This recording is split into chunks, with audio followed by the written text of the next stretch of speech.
Have a seat. It's time to talk about virtual wine experiences. Carrie Boyle is here. River City Wine Week. You may have seen her stories in Sacramento Magazine. And let me just say, I always look for your articles in Sacramento Magazine. Thank you. And I always feel that I'm learning something, right, about a new winery or a place that I haven't heard a lot about. Well, thank you. And, I just think that you're like undercover. You're undercover, right? I am undercover. Right, But, and yeah. so it's just great that you find out about these new wineries. We just talked about a couple that are new in the area, and just kind of take us on a little journey about what they're doing that may be a little different than wineries that maybe we've seen before. Well, I think that with all of the creativity that we've been talking about, wineries have had to, especially since this last shutdown, they've had to change their entire end of year plan Right. like that. Yeah, definitely. So I know that, like for example, Destasio, and I'm sure they already had this plan, but maybe they weren't going to promote it. They have a retail section with pottery and lots of gift items. So they're posting all of that kind of stuff in Amador County. We've got Via Romana, which I think is referenced on the show quite often. Yeah. That's known for their Italian varietals. They have 3 or 4 different virtual events where you can do home crafts with them while you're drinking wine, or they have their wine cocktail party where they mix cocktails using wine. They're starting up their virtual happy hour this weekend, so they'll have live music.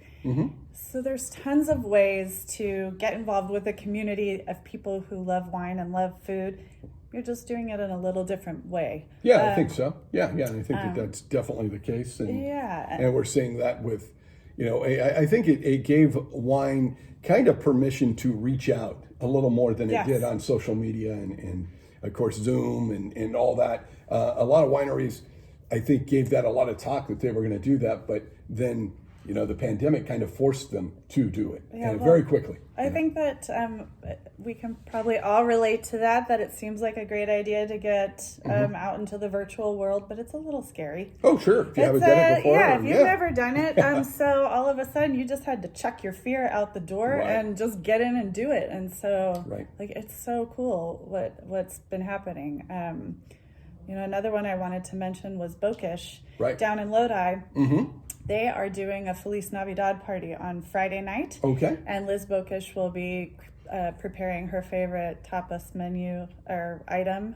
So you'll get a little recipe. I think there's some live music plus just a party. Just a party. Yeah. Well, I think everybody's in that party mood, but we all can't do it. We all can't do it in the way we usually do. And Carrie, what did you bring us in today? So, now that I am finally feeling festive, it took a minute and an entire transformation of my house with all the lights and all of the garland. All right. I am 100% in holiday mode. So, I started thinking about, we can drink wine the way we normally drink wine. It's always going to be a good solution to every problem. It's always going to make every day a little brighter. Sure. But, now's the time we can do fun stuff like, I was trying to convince somebody they should just go ahead and saber open a bottle of sparkling wine. Sure, yeah. It's not that hard. It's not that hard. No, not at all. Lots of videos online if you want to do that. But today I made mulled wine. So this is a tradition in German and European markets. So you would, the outdoor markets for Christmas, you would get your warm glass or cup of mulled wine and you just cruise around and it's cozy. And what's great about this is it's been steeped with kind of your baking spices. There's star, anise, and cardamom, and cinnamon, and clove. I can taste the cinnamon. Yeah, and it's super easy to do yourself. I put a little bit of honey in there, a little bit of cider. And of course it's cooking, so the alcohol evaporates off. So I threw some brandy in there too. Well, good. To make sure that it is. You want to make sure the good stuff is in there, plus, right? And you'll find, you can do this little experiment at home. I had the mulled wine. I tasted it, fine. I put the brandy in it. It actually livened up the flavors. It made it so much brighter. Yeah. And it makes you super warm and tingly right down this way. Right, exactly.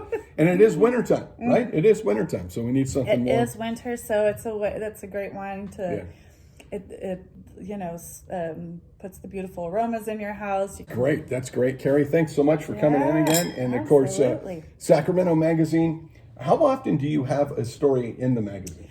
It's running about 1 to 2 times a week, and it kind of just depends on on workload. And like when everything was changing with COVID, right?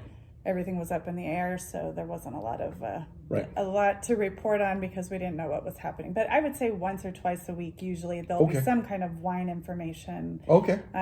It might be winery specific, or it might just be general wine information. Right. Just here's something that's going on in the region overall. A lot of wineries are doing this, or they're doing that. Well, I mean, the thing is I know you have a huge network of people reaching out to you, because some of the stuff I see that you have, you're the first person that really has that information.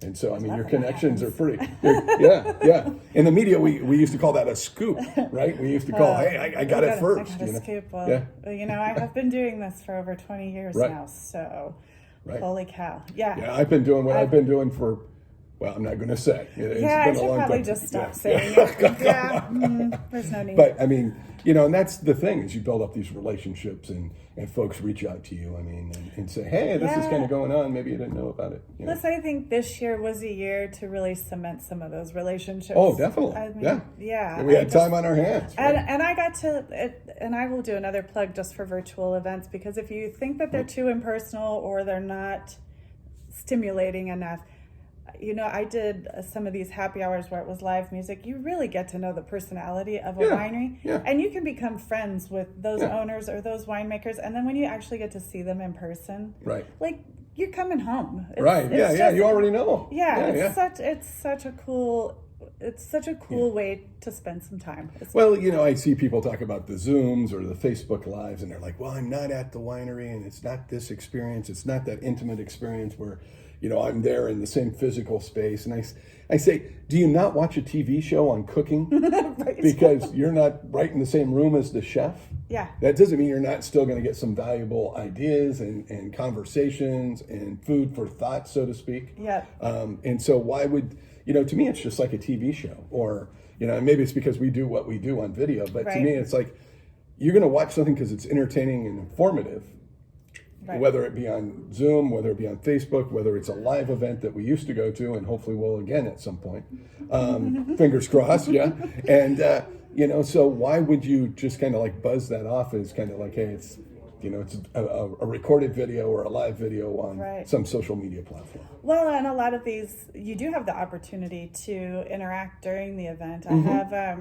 I have a virtual tasting coming up next week, and the person who is organizing it has named it Festivus. So there you go. So there's going to be a little bit of a Seinfeld theme. Sure. They have made little ornaments out of wine corks that they're sending to the 6 or 7 people on their team. So everybody's getting a little ornament. Can we mention who it is, or? Well, this is through an independent company that I'm working with. I'm also doing something with a local purveyor, but this is through Boisset out of Napa and Sonoma. Okay, sure. But they're really, and everybody's so excited, and they can bring their spouse, and everybody gets to get online, and we're gonna we're all gonna engage and interact, and I'll probably have like 7 new friends after we're done with it. Exactly. Making friends everywhere you go. That's Carrie. Yeah. That's Carrie, Well, I always bring the wine, so. Yeah, exactly. That makes friends pretty quickly. And then you said you're doing an event for a local winemaker. Did you want to talk about that? Yeah, for sure. So there is a winery in Sacramento. It's an urban winery. They're in an industrial park, but the winery, there's actually 2 labels. One is Voluptuary and one is Lucid. They are owned by the same person, Kevin Luther. Okay. And he and his family have done an amazing job of pivoting in these crazy times. So they were scheduled. He's been a consulting winemaker, and he took his life savings to start this brand. Oh, wow. He had scheduled, I think he said it was March 28th was his wine tasting room opening. Oh, wow. Only to be shut down a week prior. Right. And he did not miss a beat and decided he was going to start sending out these virtual tasting kits, so small samples that are easily accessible and relatively affordable. He can't keep up with demand. Wow. So families are doing it. You get together with your family, and maybe you normally get together for Christmas dinner. Well, now everybody gets a wine kit, and you're all going to gather online and have a good time. Tons of corporations are doing this as a, a happy hour for employees, appreciation for clients.